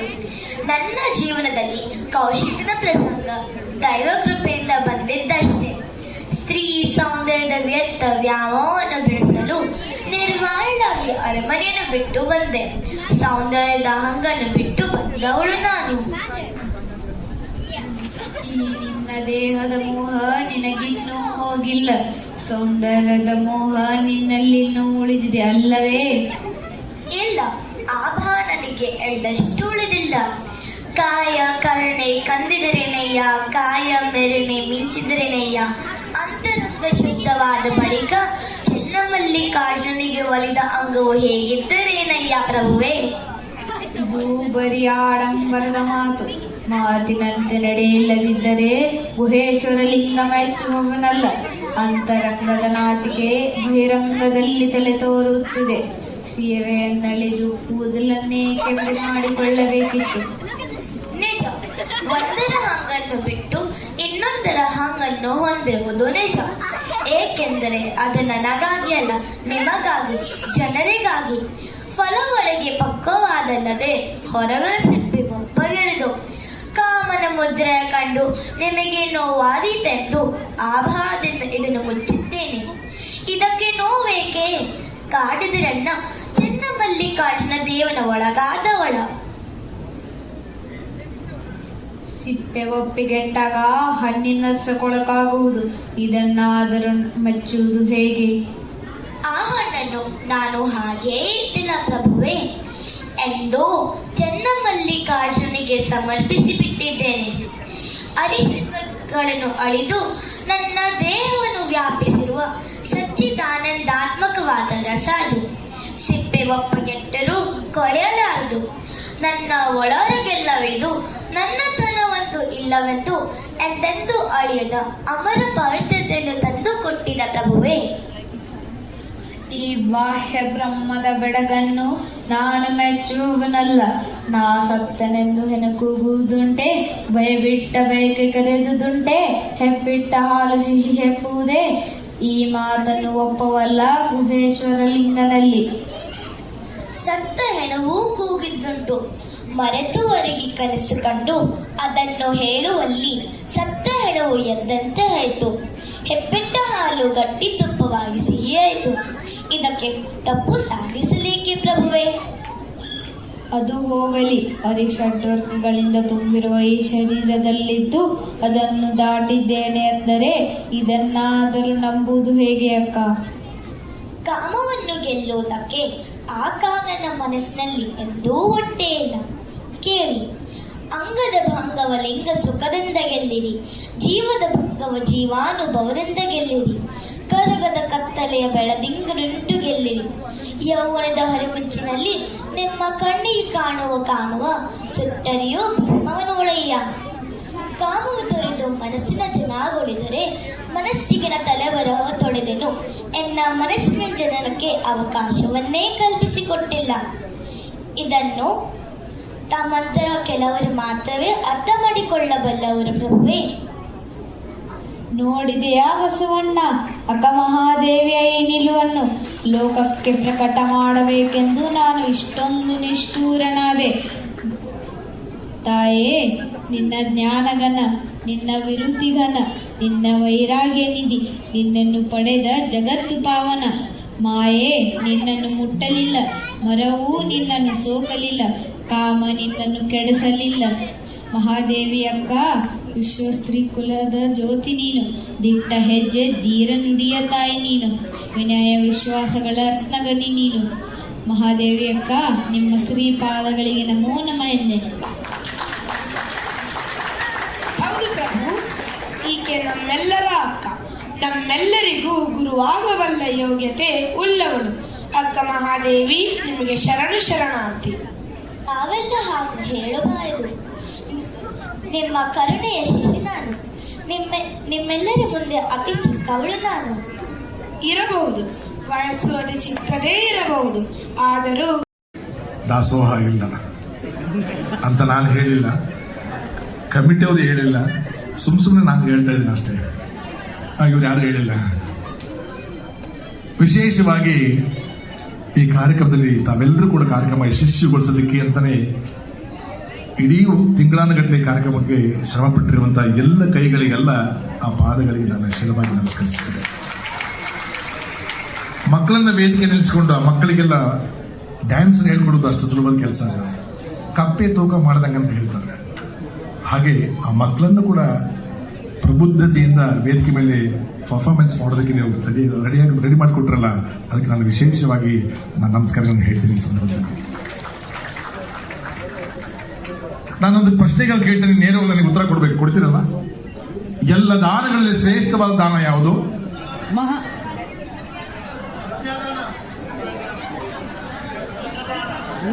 ನಾನು ಒಂದೇ ಒಂದು ಪ್ರಶ್ನೆಗೆ ಎಷ್ಟು ಉತ್ತರ ಬಂದು ಅಂತ. ಈಗ ಬಂತು ನೋಡ್ರಿ, ಎಲ್ಲ ದಾನಗಳಲ್ಲಿ ಶ್ರೇಷ್ಠವಾದ ದಾನ ಯಾವುದಂದ್ರೆ ಸಮಾಧಾನ. ಸತ್ಯವಾದ್ರೂ ನೀವು ಇಷ್ಟು ಸಮಾಧಾನವಾಗಿದ್ದೀರಿ ಅಂತ ಗೊತ್ತಾಗ್ಲಿಲ್ಲ. ನನಗೆ ಸಂತೋಷ ಆಗಿದ್ದು ಯಾವಾಗಂದ್ರೆ ನನಗೆ ಮೈಕ್ ಸಿಗ್ತದಿಲ್ಲ ಅಂತ ಗ್ಯಾರಂಟಿ ಇದ್ದಿಲ್ಲ. ನಾನು ಡೌಟ್ ಮೇಲೆ ಕೂತ್ಕೊಂಡಿದ್ದೆ. ನಮ್ಮ ಲಿಂಗದಹಳ್ಳಿ ಚಂದ್ರಶೇಖರ ಅಣ್ಣನವರು ಹೇಳಿದ್ರು, ಕೊಟ್ರೇಶ್ ಅವರೇ ಈ ಡ್ಯಾನ್ಸ್ ಮುದ್ಕೊಳ್ಳಿ ನೆಕ್ಸ್ಟ್ ನಿಮ್ದ. ಕೊಟ್ರೇಶ್ ಅವರೇ ಬುದ್ಧಿ ಅವ್ರದ್ದು ಮಾತು ಮುದ್ಕೊಳ್ಳೆ ನೆಕ್ಸ್ಟ್ ನೀವ. ಕೊಟ್ರೇಶ್ ಅವರೇ ಆ ಹುಡುಗದೊಂದು ನಾಯಿ ಬೆಳಿತಾರೆ ಮುಗಿತೀನಿ, ಇನ್ನೇನು ನೆಕ್ಸ್ಟ್ ನೀವ. ನೀವು ಅಂದ್ರೆ ನಾನು ಏನು ಅನ್ಕೋಬೇಕು ನೀವು ಡಿಸೈಡ್ ಮಾಡಿ. ನೆಕ್ಸ್ಟ್ ನೀವು ಅಂದ್ರೆ ಬೇರೆ ಅರ್ಥಕತ್ತಿದ್ದ. ಸ್ನೇಹಿತರೆ, ನಗು ಅನ್ನೋದು ಬಹಳ ಶ್ರೇಷ್ಠವಾಗಿರುವುದು. ಎಲ್ಲ ದಾನಗಳಲ್ಲಿ ಮತ್ತೊಂದು ಶ್ರೇಷ್ಠವಾದ ದಾನ ಕನ್ಯಾದಾನ. ದುಶ್ಮನ್ ಕಾ ಅಂದ್ರೆ ಬಗಲ್ ಮೇಲೆ ಎಲ್ಲ ದಾನಗಳಲ್ಲಿ ಶ್ರೇಷ್ಠವಾದ ಕನ್ಯಾದಾನ. ಸೈಲೆಂಟ್ ಆಗಿ ಬಿಡುದು ಕನ್ಯಾದಾನ. ಎಲ್ಲ ದಾನಗಳಲ್ಲಿ ಮತ್ತೊಂದು ಶ್ರೇಷ್ಠವಾದ ದಾನ ವಿದ್ಯಾದಾನ. ಎಲ್ಲ ದಾನಗಳಲ್ಲಿ ಮತ್ತೊಂದು ಶ್ರೇಷ್ಠವಾದ ದಾನ ವಿದ್ಯಾದಾನ. ಅದನ್ನು ಮಾಡುವಂತ ಮಹಾನ್ ದಾನಿಗಳು ಎಲ್ಲೇ ಕೂತ್ಕೊಂಡಿದ್ರೆ ತುಮಕೂರಿನ ಸಿದ್ಧಗಂಗಾ ಶ್ರೀ. ಎಲ್ಲ ದಾನಗಳಲ್ಲಿ ಶ್ರೇಷ್ಠ ದಾನ ವಿದ್ಯಾದಾನ, ಅನ್ನದಾನ, ದಾಸೋಹದಾನ ಮಾಡಿದ್ದ ಶ್ರೀಗಳು ನಮ್ಮ ಎದುರಿಗೆ ಕೂತ್ಕೊಂಡಿದ್ರೆ ಇದಕ್ಕಿನ ಸೌಭಾಗ್ಯ ಮತ್ತೊಂದಿಲ್ಲ ಸ್ನೇಹಿತರೆ. ಅಂತಹ ಪುಣ್ಯವಂತರು ನಾವೇ ಸೇರ್ಕೊಂಡಿರ್ತಕ್ಕಂಥದ್ದಲ್ಲಿ ಎಲ್ಲ ದಾನಗಳಲ್ಲಿ ಮತ್ತೊಂದು ಶ್ರೇಷ್ಠವಾದ ದಾನ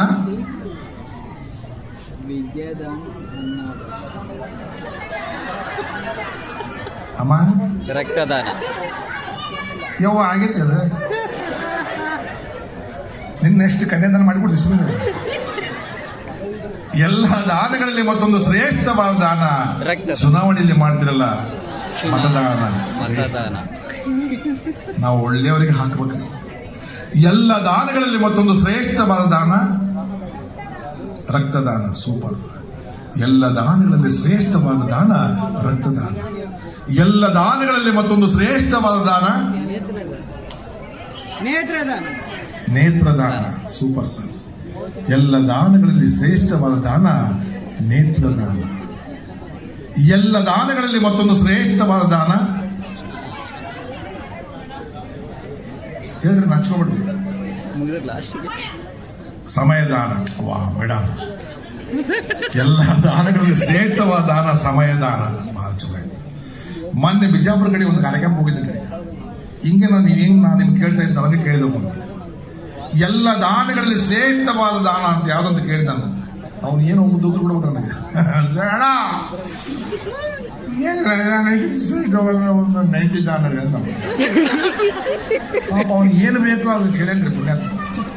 ಇನ್ನೊಂದು ಕಾರ್ಯಕ್ರಮಕ್ಕೆ ಹೋಗಿದ್ದೀನಿ ನಾನು. ಎಲ್ಲ ದಾನಗಳಲ್ಲಿ ಶ್ರೇಷ್ಠವಾದ ದಾನ ಯಾವ್ದಂತ ಕೇಳಿದೆ. ಮಧ್ಯಾಹ್ನ ರೀ ಅಂದವ. ಎಂತೆಂತ ಉತ್ತರ ಸಿಗುತ್ತಾರೆ ನಮಗೆ. ಅದಕ್ಕೆ ಎಲ್ಲ ರಂಗದಲ್ಲಿ ಹಾಸ್ಯಗಳು ನಾವು ನೋಡಬಹುದು. ಎಲ್ಲ ದಾನಗಳಲ್ಲಿ ಮತ್ತೊಂದು ಶ್ರೇಷ್ಠವಾದ ದಾನ ಎಲ್ಲ ದಾನಗಳಲ್ಲಿ ಮತ್ತೊಂದು ಶ್ರೇಷ್ಠವಾದ ದಾನ ಮೈದಾನ. ಯಾಕೆ ನಕ್ಕರೆ ನನಗೆ ಅರ್ಥ ಆಗಿಲ್ಲ. ನನ್ನ ಕೈ ನನ್ನ ತಲೆ ಮೇಲೆ ಹೋದ್ರೆ ನಿಮಗೆ ಯಾಕೆ ಖುಷಿ ಆತ ನನಗೆ ಅರ್ಥ ಆಗಿಲ್ಲ. ಓ, ನಮ್ದು ಒಂದು ಮನೆ ಮೈದಾನ ಕಣ್ಣ ಕಾಣ್ತದೆ. ನಮ್ಮ ಸಂಘಕ್ಕೆ ಒಂದು ಜೋರಾದ ಚಪ್ಪಾಳೆ ಕೊಡ್ಬೇಕು ನೀವೆಲ್ಲ. ಬಹಳ ಮಂದಿ ಗೊತ್ತಿಲ್ಲ ನಮ್ಮ ಸಂಘ ಯಾವ್ದಂತೇಳಿ. ಯಾರ ತಲೆಗಳಲ್ಲಿ ಕೂದಿಲ್ಲ ಅವರೆಲ್ಲ ನಮ್ಮ ಸಂಘದವರು. ಎಲ್ಲೆಲ್ಲಿ ಲೈಟ್ಗೆ ಮಿರಿ ಮಿಂಚ್ತಾ ಇದ್ದಾರೆ ಅವರೆಲ್ಲ ನಮ್ಮ ಸಂಬಂಧಿಕರು. ನಮ್ಮ ತರ ಇರ್ತಕ್ಕಂಥ ನಮ್ಮ ಸಂಘದ ಸದಸ್ಯರಾದ್ರೆ ಇನ್ನು ಕೆಲವರು ನೋಡ್ಬೇಕ್ರಿ, ಇಲ್ಲಿ ಕೂದಲೋಗ್ಬಿಟ್ಟಿರ್ತಾವ. ಒಂದು ಮನೆ ಸೂರ್ಯಕಾಂತ ತಗೊಂಡ್ಬಿಟ್ಟಿರ್ತಾರೆ. ಅವರು ನಮ್ಮ ಸಂಘದ ಖಜಾಂಚಿಗಳು. ಇನ್ನು ಕೆಲವರು ನೋಡ್ಬೇಕ್ರಿ, ಇಲ್ಲಿಂದ ತಗೊಂಡು ಕೂದಿಂಗ್ ಅಂತ ಚಪ್ರ ಕಟ್ಟಿಂಗ್ ಅಂತಾರೆ ಅದಕ್ಕೆ.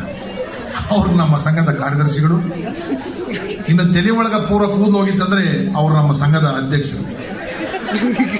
ಯಾರಾದರೂ ನಮ್ಮ ಸಂಘಕ್ಕೆ ಸೇರ ಬಯಸುವವರಿದ್ದಲ್ಲಿ ಕಾರ್ಯಕ್ರಮ ಮುಗಿದ ನಂತರ ಒಬ್ಬೊಬ್ಬರಾಗಿ ಸಾಲಾಗಿ ಬಂದು ತಮ್ಮ ತಲೆಗಳನ್ನು ಈ ರೀತಿಯಾಗಿ ತೋರಿಸಿ ಅರ್ಜಿಗಳನ್ನ ಪಡೆಯತಕ್ಕದ್ದು. ಅವ್ರು ನಮ್ಮ ಮೇಲೆ ಆಶ್ಚರ್ಯ ಮಾಡ್ಕೊಳ್ತಿಲ್ಲ ಸ್ನೇಹಿತರೆ. ನಮಗೆ ಬಹಳ ಸಂತೋಷ ಆಗದೆ ಯಾವಾಗಂದ್ರೆ ಮಳೆ ಬಂದಾಗ್ರಿ. ಪುಟ್ರೇಶ್ವರೇ, ಮಳೆ ಬಂದಾಗ ನಿಮ್ಗೆ ಯಾಕೆ ಸಂತೋಷ? ಮೇಲಿಂದ ಮಳೆಯನ್ನು ಬಿದ್ದುಕೊಳ್ಳೆ ಟಪ್ ಅಂತ ಟಣ್ಣದ ಸೌಂಡ್ ಬರ್ತಲ್ರಿ. ಆ ಮಜನೇ ಬೇರೆ. ಡೈರೆಕ್ಟ್ ಟಪ್ ಟಣ್ಣ, ಆಹಾ ಮಜನೇ ಬೇರೆ. ಆದ್ರೆ ಒಂದು ಸತ್ಯ ನೆನ್ಪಿಟ್ಕೊಳ್ಳಿ, ಬಹಳಷ್ಟು ಕೂದಿರ್ತಕ್ಕಂಥ ಮಳೆ ಬಿದ್ರೆ ಗೊತ್ತಾಗದಲ್ರಿ. ನಮ್ದು ಏನಿಲ್ಲ, ಡೈರೆಕ್ಟ್ ಟಪ್ ಟಣ್ಣ ಮಜನೇ ಬೇರೆ. ಮಳೆ ಹನಿ ಬೀಳಿ ಬ್ಯಾಡ ಅಂತ ಹೇಳೋದಿಲ್ಲ, ಎಫೆಕ್ಟ್ ಅಲ್ಲೇ ನೋಡ್ರಿ. ಮೋಸ್ಟ್ಲಿ ಯಾರು ಕ್ಯಾಪ್ ಹಾಕಿರ್ತಾರೆ ಅವ್ರು ನಮ್ಮ ಸಂಘದವ್ರು ಇರ್ತಾರೆ, ಯಾರು ವಿಗ್ ಆಗಿರ್ತಾರೆ ಅವ್ರು ನಮ್ಮ ಸಂಘದವ್ರು ಇರ್ತಾರೆ. ದಯಮಾಡಿ ಹೆಂಗಿದೀವಿ ಹಂಗೆ ಬಿಟ್ಬಿಡಿ, ಅದೇ ನಿಜವಾದ ರೂಪ. ಡಾಕ್ಟರ್ ರಾಜ್ಕುಮಾರ್ ಅವ್ರಿಗೆ ಕೂದಿಲ್ವಾ? ಇಲ್ಲ. ಇಲ್ಲ. ರವಿಚಂದ್ರನ್ ಅವರಿಗೆ ಇಲ್ಲ, ಕೂದಲಿಲ್ಲ. ರಜನಿಕಾಂತ್ ಅವರಿಗೆ ಇಲ್ಲ. ಒಡೇರಿ ನಮ್ಮ ಸಂಘಕ್ಕೆ ಚಪ್ಪಾಳೆ.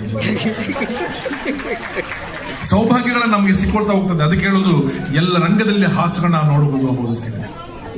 ಇನ್ನು ವಿಶೇಷವಾಗಿ ನನ್ನದೇ ಆದಂತ ಧ್ವನಿತತ್ವದಲ್ಲಿ, ಯಾಕಂದ್ರೆ ನನಗೆ ಸಮಯದ ಅಭಾವ ಇರೋದ್ರಿಂದ ಅರ್ಧ ಗಂಟೆ ಮಾತ್ರ ಅವಕಾಶ ಕೊಟ್ಟಿದ್ದೀರಲ್ವ ಮೇಡಮ್? ಹಾಗಾಗಿ ನೇರವಾಗಿ ನನ್ನ ಹಾಸ್ಯಕ್ಕೆ ಬರೋದಕ್ಕಿಂತ ಮುಂಚೆ ಕೆಲವು ಬೀಟ್ಸ್ಗಳನ್ನ ತರ್ತಾ ಇದ್ದೀನಿ. ಆ ಧ್ವನಿ ತಬಲದ ಧ್ವನಿಯನ್ನ ಸರಿಯಾಗಿದ್ರೆ ಚಪ್ಪಾಳೆ ಕೊಡಿ ಅಂತ ಹೇಳ್ತಾ ಮಧ್ಯದಲ್ಲಿ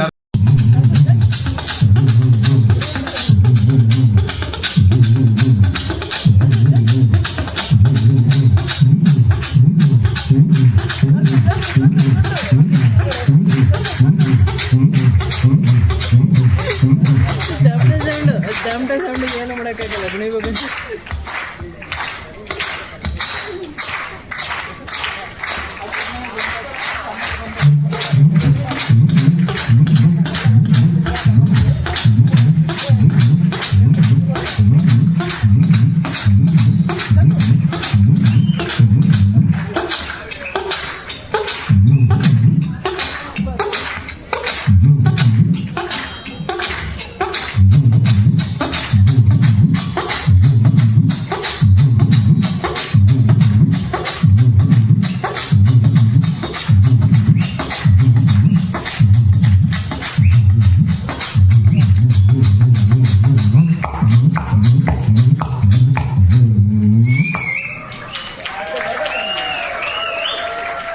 ತಬಲ ಕೇಳಿಸ್ಕೊಂಡ್ರಿ ಅಣ್ಣ ಬೇಡ ಅಣ್ಣ,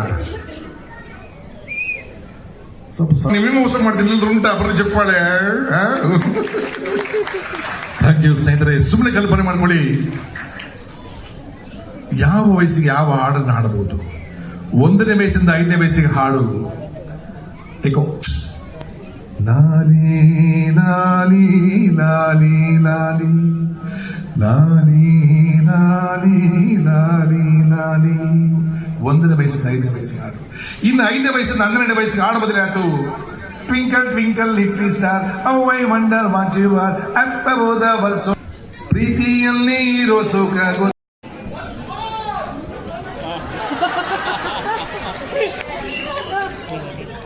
ಎಲ್ಲಿದ್ದೆ ಎಲ್ಲಿಂದ ಬಂದಪ್ಪ ನಿನ್ನ ಕಂಡು ನಾನ್ಯಾಕೆ ಮರುಗಿದೆನು. ಹಾಡನ್ನು ಒನ್ಸ್ಮೋರ್ ಹೇಳೋದಿದೆಯಲ್ಲ, ಅದು ನಿಜವಾದ ಕನ್ನಡದ ತಾಕತ್ತು. ಎಲ್ಲಾದರೂ ಇರು ಬನ್ನಿ ಸರ್, ಎಲ್ಲಾದರೂ ಇರು ಎಂತಾದರೂ ಇರು ಎಂದೆಂದಿಗೂ ನೀ ಕನ್ನಡದವಾಗಿರು. ಎಲ್ಲಾದರೂ ಇರು ಎಂತಾದರೂ ಇರು ಎಂದೆಂದಿಗೂ ನೀ 10 ಗಂಟೆಗೆ ಮನೆಗೆ ಬಿದ್ದಿರು. ಹೆಂಡತಿಯೇ ಸತ್ಯ ಇಲ್ಲದಿದ್ದರೆ ನಿತ್ಯ. ಎಲ್ಲಾದರೂ ಇರು ಎಂತಾದರೂ ಇರು ಎಂದೆಂದಿಗೂ ನೀ ಕನ್ನಡವಾಗಿರು. ಕನ್ನಡವೇ ಸತ್ಯ, ಕನ್ನಡವೇ ನಿತ್ಯ. ಬೋಲೋ ಭಾರತ ಮಾತಾ ಕಿ ಬರೇ ಜೈ ಅಲ್ಲ, ನಾನು ಮಾತು ಹೇಳ್ಕೊಡ್ತೀನಿ, ಆ ಥರ ಹೇಳಿ ಜೈ ಜೈ ಜೈ ಜೈ ಜೈ. ಓಕೆನಾ? ಬೋಲೋ ಭಾರತ ಮಾತಾ ಕಿ ಜೈ ಜೈ ಜೈ ಜೈ ಜೈ. ಈ ಫೀಲೇ ಬೇರೆ ಬರಲ್ಲ ಅಲ್ವಾ? ಅದಕ್ಕೆ ನಮ್ಮ ತಾಯ್ನಾಡಿಗಾಗಿ ಶ್ರಮಿಸಿದಂತಹ ಸೈನಿಕರಿಗೊಂದು ಜೋರಾದ ಚಪ್ಪಾಳೆ ತಟ್ಟುವ ಮೂಲಕ ಅಭಿನಂದನೆ ಸಲ್ಲಿಸುವಂತ ಮಾತನ್ನು ಹೇಳ್ತಾ, ಅಣ್ಣಾಜಿ ಬೇಡ, ಒಂದು ಸ್ವಲ್ಪ ಹೊತ್ತು ನಗೋಣ. ಯಾರಿಗೆಲ್ಲ ನಗೋಬೇಕಂತೇಳಿ ಆಸೆಯಿಂದ ಕೂತ್ಕೊಂಡಿದ್ರಿ. ಓಂ ಶ್ರೀ ಗುರು ಬಸವಲಿಂಗಾಯ ನಮಃ. ವಿಶ್ವಗುರು ಬಸವಣ್ಣನವರನ್ನು 12ನೇ ಶತಮಾನದ ಎಲ್ಲ ಬಸವಾದಿ ಶರಣರನ್ನು ಧ್ಯಾನ ಮಂದಿರದಲ್ಲಿ ಶ್ರದ್ಧಾಪೂರ್ವಕ ಸ್ಮರಿಸಿಕೊಂಡು UAEನಲ್ಲಿ ಅಂದರೆ ದುಬೈನಲ್ಲಿ ಜಗಜ್ಯೋತಿ ಬಸವಣ್ಣನವರ 892ನೆಯ ಜಯಂತ್ಯೋತ್ಸವವನ್ನ ದಿವ್ಯ ಸಾನ್ನಿಧ್ಯವನ್ನು ವಹಿಸಿದಂತ ಪರಮ ಪೂಜ್ಯ ಶ್ರೀ ಶ್ರೀ ಸಿದ್ಧಲಿಂಗ ಸ್ವಾಮೀಜಿಯವರ ಪಾದಗಳಿಗೆ ಭಕ್ತಿಪೂರ್ವಕ ನಮನಗಳನ್ನು ಸಲ್ಲಿಸುತ್ತಾ, ವೇದಿಕೆ ಮೇಲೆದಂತ ಬೆಳಗಾವಿಯ ಹಾಗೂ ಚನ್ನಪಟ್ಟಣದ ಶ್ರೀಗಳ ಪಾದಗಳಿಗೆ ಭಕ್ತಿಪೂರ್ವಕ ನಮನಗಳನ್ನು ಸಲ್ಲಿಸುತ್ತಾ ಈ ಕಾರ್ಯಕ್ರಮದಲ್ಲಿ ಭಾಗವಹಿಸಿದಂಥ ವೇದಿಕೆ ಮುಂಭಾಗದಲ್ಲಿ ಕೂತಿರುವಂಥ ಪೂಜ್ಯರ ಪಾದಗಳಿಗೆ ಭಕ್ತಿಪೂರ್ವಕ ನಮನಗಳನ್ನು ಸಲ್ಲಿಸುತ್ತಾ ಕಾರ್ಯಕ್ರಮದ ಅಧ್ಯಕ್ಷನಾಗಿದ್ದ ಶರಣ ಸಹೋದರ ವೀರೇಶ್ ಪಾಟೀಲ್ ಅವರೇ, ಈ ಸಂಸ್ಥೆಯ ಸಿಇಒರಾದಂತಹ ನಾಯ್ಕ್ ಅವರೇ, ಹಾಗೂ ಬಸವಣ್ಣನವರ ಜಯಂತ್ಯೋತ್ಸವದ ಈ ಒಂದು ಅದ್ಭುತ ಮತ್ತು ಅರ್ಥಪೂರ್ಣವಾದಂತಹ ಕಾರ್ಯಕ್ರಮದಲ್ಲಿ ಅತಿ ಉತ್ಸಾಹದಿಂದ ಪಾಲ್ಗೊಂಡಿರುವಂತಹ ಬಸವಣ್ಣನವರ ಎಲ್ಲ ಸದ್ಭಕ್ತ ಶರಣ ಮತ್ತು ಶರಣೆಯರಿಗೆ ನನ್ನ ಹೃತ್ಪೂರ್ವಕವಾದಂತಹ ಶರಣಾರ್ಥಿಗಳನ್ನು ಹೇಳುತ್ತಾ, ಸ್ವಾಮೀಜಿಯವರು ಮತ್ತು ಹೇಳಿದ್ರು, ಇದು ನಾವು ಭಾರತದಲ್ಲಿ ಇದ್ದೇವೋ ಅಥವಾ ನಮ್ಮ ಊರಿನಲ್ಲಿದ್ದೇವೋ ಅನ್ನುವಂತ ಸಂಶಯ ಮೂಡ್ತಾ ಇದೆ ಅಂತ. ನಿಜವಾಗಲೂ ನನಗೂ ಕೂಡ ಒಳಗಡೆ ಬರುವ ಕಾಲಕ್ಕೆ ಇಷ್ಟು ದೊಡ್ಡ ಸಂಖ್ಯೆಯಲ್ಲಿ ಅತಿ ಉತ್ಸಾಹದಿಂದ ಜಯಂತ್ಯೋತ್ಸವ ಆಚರಣೆಯನ್ನ ನಿಜವಾಗ್ಲೂ ನಾನು ಕೂಡ ಭಾರತದಲ್ಲಿದ್ದೇನೋ ಅಥವಾ ಇವತ್ತು ನಾನು ದುಬೈನಲ್ಲಿದ್ದೀನಿ ಅನ್ನೋದು ನನಗೇನು ಸ್ವಲ್ಪ ಕನ್ಫ್ಯೂಷನ್ ಅಲ್ಲಿದ್ದೆ. ಆದ್ರೆ ಏನೇ ಆಗಲಿ, ಇವತ್ತು ನನಗೆ ಬಸವ ಪ್ರಸಾದ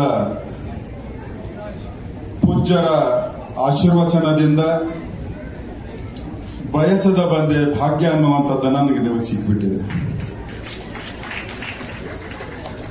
ವೀರೇಶ್ ಪಾಟೀಲ್ ಅವರು ಸ್ವಲ್ಪ ಮುಜುಗರಕ್ಕೆ ಒಳಗಾಗಿದ್ರು. ಸ್ವಾಗತ ಮಾಡುವ ಸಮಯದಲ್ಲಿ ನನ್ನ ಹೆಸರು ಉಲ್ಲೇಖ ಮಾಡಿಲ್ಲ ಅಂತ. ಸಹಜವಾಗಿ ಕಾರ್ಯಕ್ರಮದಲ್ಲಿ ಇವೆಲ್ಲ ನಡೀತಾನೆ ಇರ್ತವೆ. ಆದ್ರೆ ನಾನು ದುಬೈಗೆ ಬಂದಾಗ ನಮ್ಮೆಲ್ಲರ ಸಹೋದರ ಮತ್ತು ಸಹೋದರಿಯರ ಮಧ್ಯದಲ್ಲಿ ಬಸವಣ್ಣನವರ ಜಯಂತ್ಯೋತ್ಸವ ಆಚರಣೆಯಲ್ಲಿ ನಾನು ಪಾಲ್ಗೊಳ್ಬೇಕಾದ್ರೆ ನನ್ನ ಸೌಭಾಗ್ಯ ಅನ್ನೋದ್ರಲ್ಲಿ ಎರಡು ಮಾತಿಲ್ಲ. ಬಸವಣ್ಣನವರ ಸಂದೇಶಗಳು, ವಿಚಾರಗಳು, ಅದರಲ್ಲಿ ವಿಶೇಷವಾಗಿ ವಚನ ಸಾಹಿತ್ಯದ ಮುಖಾಂತರ ಮತ್ತೊಂದು ಧರ್ಮದ ಕೊರತೆಯನ್ನಂಥದ್ದನ್ನು ನಾನು ಹೇಳಲಿಕ್ಕೆ ಇಷ್ಟಪಡುವುದಿಲ್ಲ. ಆದರೆ ಬಸವಣ್ಣನವರು 12ನೇ ಶತಮಾನದಲ್ಲಿ ಬಸವ ಕಲ್ಯಾಣದಲ್ಲಿ ಅನುಭವ ಮಂಟಪದಲ್ಲಿ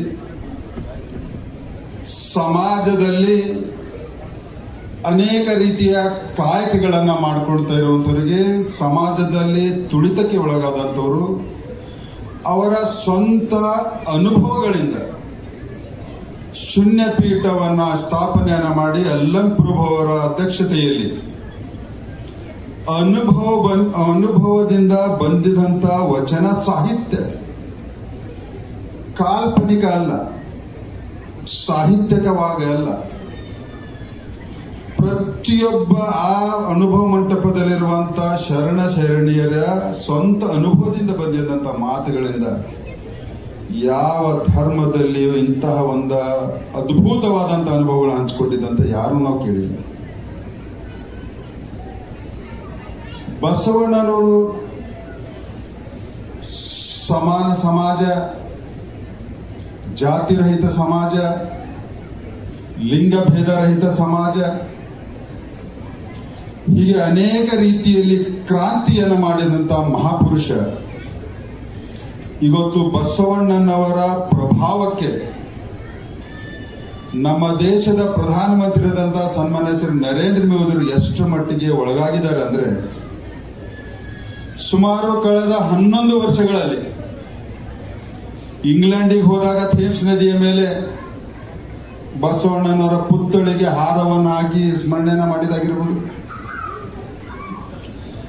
ಅನೇಕ ಸಂದರ್ಭಗಳಲ್ಲಿ ಬಸವಣ್ಣನವರ ವ್ಯಕ್ತಿತ್ವವನ್ನ ಮತ್ತು ಬಸವಣ್ಣನವರ ಕಾಯಕವನ್ನ ವಚನಗಳನ್ನ ಸ್ಮರಣೆಯನ್ನ ಮಾಡಿ